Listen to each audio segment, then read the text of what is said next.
in the small American town of Badger, where a local family is preparing for dinner. As they sit at the table to say a prayer, the house is suddenly shaken by violent tremors and the lights go out, followed by an explosion. When the family regains consciousness, they realize the air is polluted. The eldest daughter struggles to breathe and collapses, followed by her parents. The youngest daughter, in a desperate bid for survival, hides in a cabinet. The scene then shifts to New York City, where Dr. Lauren Stone, an astrobiologist working for NASA, watches a news report on climate change. Experts warn that by 2030, Earth could face a catastrophe due to global warming. Suddenly, the host interrupts the discussion with breaking news about a powerful explosion in Badger.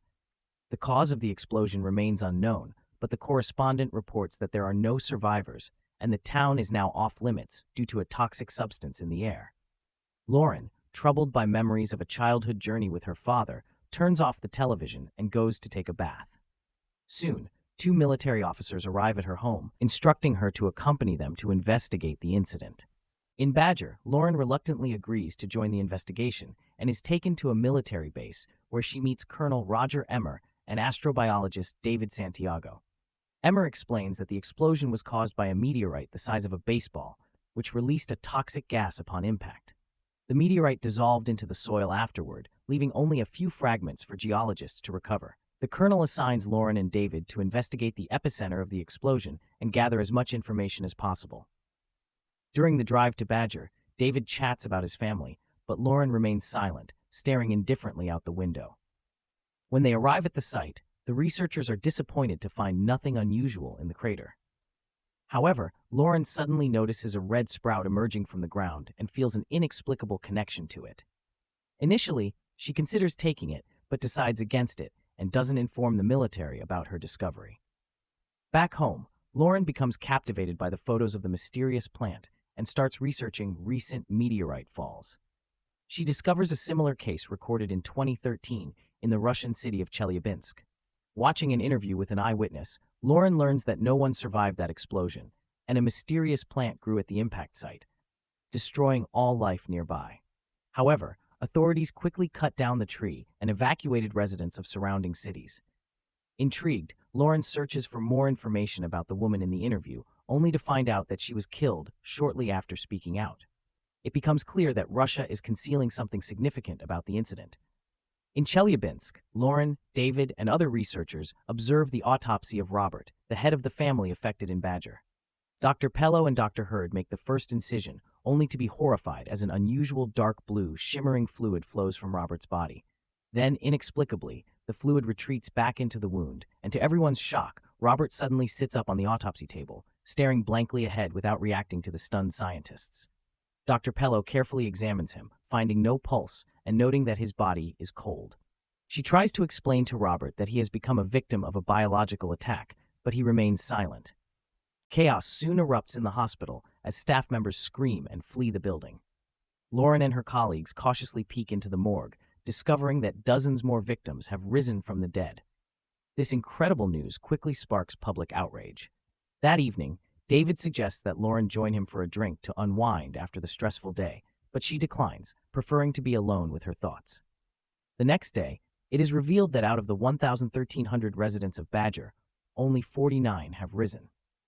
A scientist explains to the governor that these resurrected individuals were close to the epicenter of the explosion, where they not only inhaled toxic gas, but also ingested fragments of the meteorite.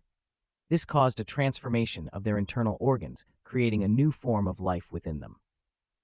The scientists attempt to establish contact with the resurrected, but they receive no response. However, it is noted that all the resurrected consistently turn in one direction for some unknown reason.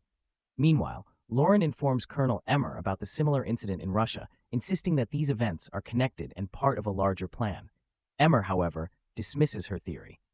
Later, the scientists report to the government about the inexplicable resurrection of the victims from Badger. Upon learning that the DNA of the resurrected is deliberately transforming into some form of extraterrestrial DNA, some politicians suggest burning the bodies to put an end to it. However, the president insists on hearing Lauren's report first. First, Lauren informs the politicians about a similar case in Chelyabinsk, where authorities, in an attempt to conceal the truth, burned down the entire village. Initially skeptical, the president begins to realize that there might indeed be a connection between these events. That evening, Lauren is once again haunted by childhood memories of her father taking her to a secret place and asking her never to tell anyone about it. She then returns to the morgue and tries to communicate with a resurrected little girl, sharing her own experience of losing her mother at the age of 10 and showing the girl her favorite childhood book. While she's doing this, David calls her, but she ignores it. Suddenly, Lauren notices that the photo of the red sprout on her screensaver triggers a reaction from the resurrected. Realizing its significance, she immediately contacts David and Emmer to inform them of what happened. Lauren suggests that the resurrected are being drawn to the sprout and proposes taking one of them to the center of the explosion. Colonel Emmer refuses, citing the unknown dangers posed by the resurrected. He also accuses Lauren of withholding information about the sprout, but she insists she initially thought it was insignificant. David then makes an interesting observation. Just as adherents of the Islamic faith always orient themselves toward Mecca during prayer, all the resurrected individuals are inexplicably facing north, toward Badger.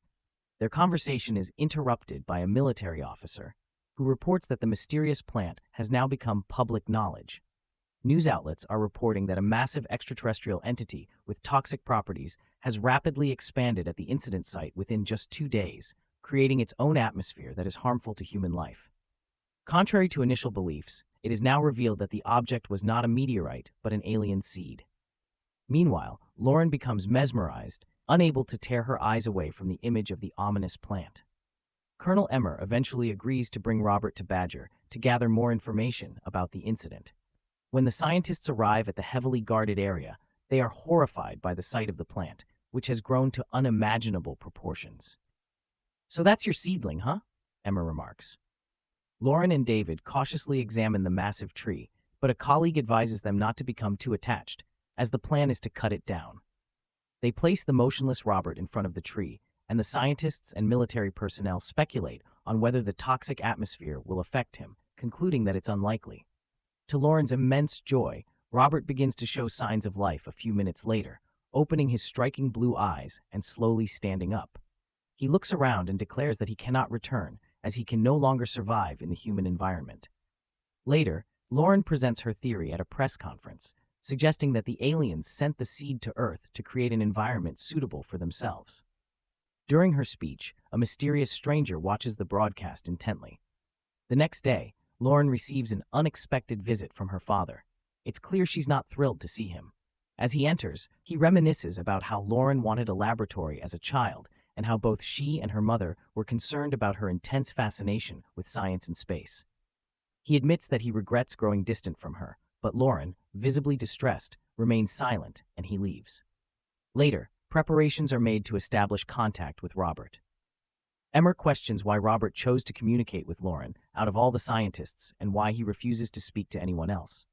The colonel hands Lauren a list of questions, instructing her to discover the intentions of these extraterrestrial beings.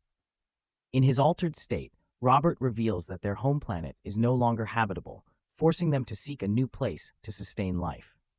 Earth was the only planet where they could grow a massive tree, so they sent the seed to coordinates provided by someone named Supernova 94. Robert explains that it was Supernova 94 who first made contact with them and guided them to Earth. Their conversation is abruptly interrupted by scientists drilling into the tree. Robert pleads with Lauren to stop them, but she insists that the tree must be cut down because it poses a threat to the planet. Infuriated, Robert declares that humans cannot stop them, revealing that his kind possesses superhuman abilities. To prove his point, he uses his mind to compel one of the scientists collecting samples to remove his protective suit in the contaminated zone, leading to his death. The military attempts to shoot Robert, but he quickly stuns them and turns their weapons against each other, resulting in a horrific massacre. Only Lauren and David manage to survive, fleeing the danger zone in haste. Meanwhile, the Air Force attempts to destroy Robert with missiles, but a protective dome suddenly forms over the tree, deflecting the attacks. Elsewhere, an unknown man watches the news and freezes when the anchors mention someone named Supernova 994. He quickly retrieves a diary where the same username is written. Soon after, mysterious phenomena begin occurring around the world. Crops rot, people hear strange sounds, toxic clouds form, and inexplicable explosions erupt. It becomes clear that humanity is now on the brink of extinction, and representatives of all nations start praying, desperately hoping to avert the impending apocalypse. The military decides to incinerate all remaining resurrected individuals. As news of the impending apocalypse spreads, Lauren returns to her childhood home. She approaches her old laboratory, only to find it locked with a padlock. Glancing back at the house, she hesitates, contemplating whether to talk to her father, who seems deeply troubled. Instead, she decides to visit the terrifying tree once more. Along the way, Lauren reflects on the many existential questions that have haunted her throughout her life.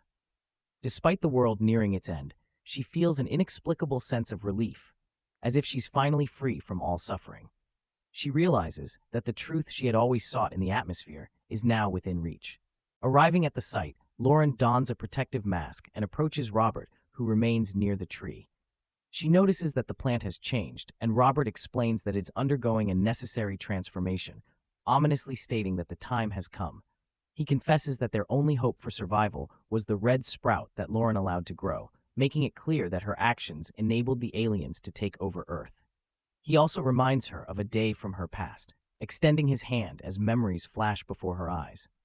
The scene shifts to young Lauren with her father, visiting a secret location.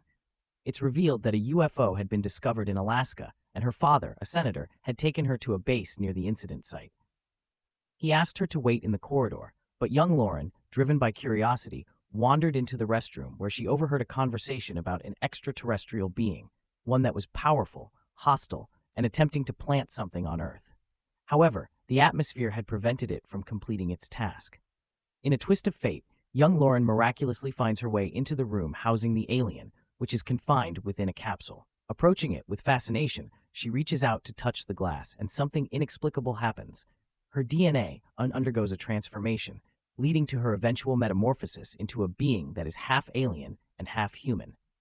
She loses consciousness, but is quickly found and taken away from the capsule. Her father is only told that she was found in the bathroom, with the truth about her contact with the extraterrestrial being concealed. Soon after, Lauren's extraordinary abilities begin to manifest at the age of 8. She designs a detailed rocket blueprint, withdraws from social interactions, and immerses herself in thoughts about extraterrestrial life. At school, she starts calling herself an alien, expressing a desire to go home. One day, she invents a device for interstellar communication, naming it Supernova 94, after the date on the calendar. This invention becomes the means through which she establishes contact with the very aliens who later arrive on Earth. When her parents discover her work, they demand that she stop. Offended by her mother's reaction, Lauren foretells a gruesome fate for her, revealing her superpowers in the process. In the present, as Lauren learns the truth about her identity, she is overwhelmed with emotions. Suddenly, Robert removes her gas mask, revealing that she can breathe easily in an atmosphere poisonous to humans. "Welcome home," he says. It is then revealed that the stranger who found the reference to Supernova 94 in his diary is a CIA agent who accidentally intercepted one of the messages young Lauren sent to the aliens. Now, mysterious egg-like objects are being discovered worldwide, emitting toxic gas that annihilates all living beings, clearing the Earth for its new inhabitants. These capsules are linked to the roots of the colossal tree, and all these events were foreshadowed in Lauren's childhood drawings. In the end, we learn that all earthly species and plants have become extinct, and Lauren has finally returned home.